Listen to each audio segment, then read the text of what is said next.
At the Olympic Games in Paris in 1924, the sport of canoe racing was added to the list of international competitions. And it was expected that the United States would bring home the gold in the four-man canoe race. One of the members of the men's team was a young man by the name of Bill Havens. In fact, he was one of the strongest canoe racers in the world. Some predicted that he would bring home 3 gold medals during the 24 Olympics. But as those 1924 Olympics drew closer, it became apparent that Havens' wife might be giving birth to their first child at the same time that Havens was competing for gold in Paris. Now keep in mind that this was 1924.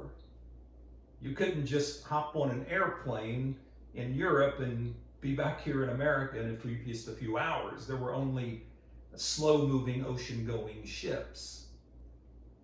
And so Havens had a real dilemma. Should he leave his wife's side and go and fulfill his lifelong dream of competing for gold, but potentially miss the arrival of his firstborn child? Or should he give up his spot on the Olympic team and remain with his wife? His wife insisted that he go. After all, she said, he'd been working for this his entire life. It would be the culmination of his lifelong dream. Havens thought about it long and hard. It was an extremely difficult decision. But in the end, Havens decided to give up his spot on the canoe team and remain with his wife. He felt that it was the priority for him, that being with his wife was more important than competing for the gold medal.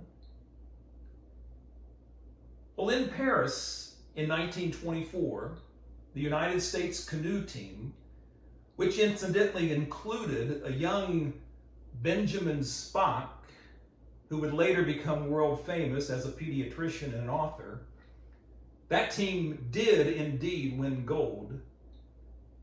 And Bill Havens' wife was late in giving birth to their child. So Havens could have competed in the 1924 Olympics and won gold and made it back to the United States in time for the birth of his child.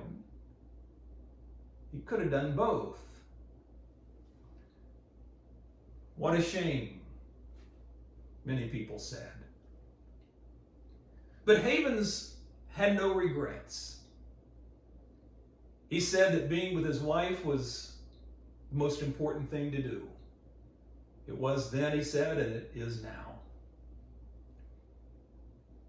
And Havens' decision is an example for us of the sacrifices that one makes for commitment and love.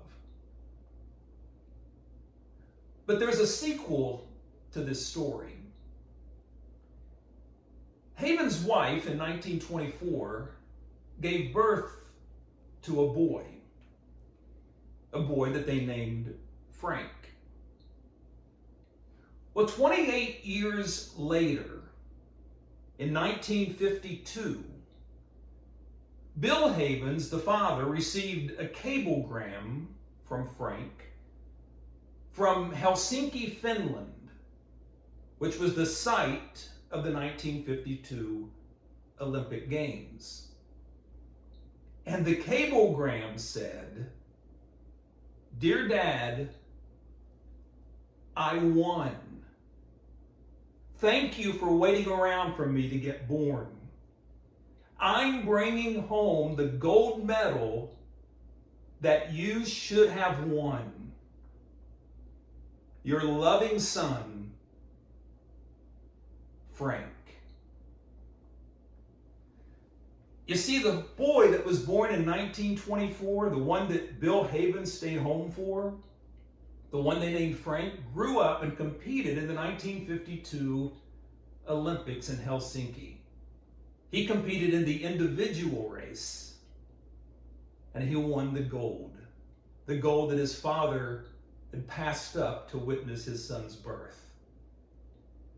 And you know, to this day, Frank Havens, the son, remains the only American to have ever won gold in the individual canoe racing in the Olympic Games. This story reminds us that when we make a sacrifice, sometimes we experience the fruit of it at the moment, as Bill Havens did with the arrival of his son, but sometimes the fruit isn't fully revealed or known until many years later. Thank you for watching, and be kind.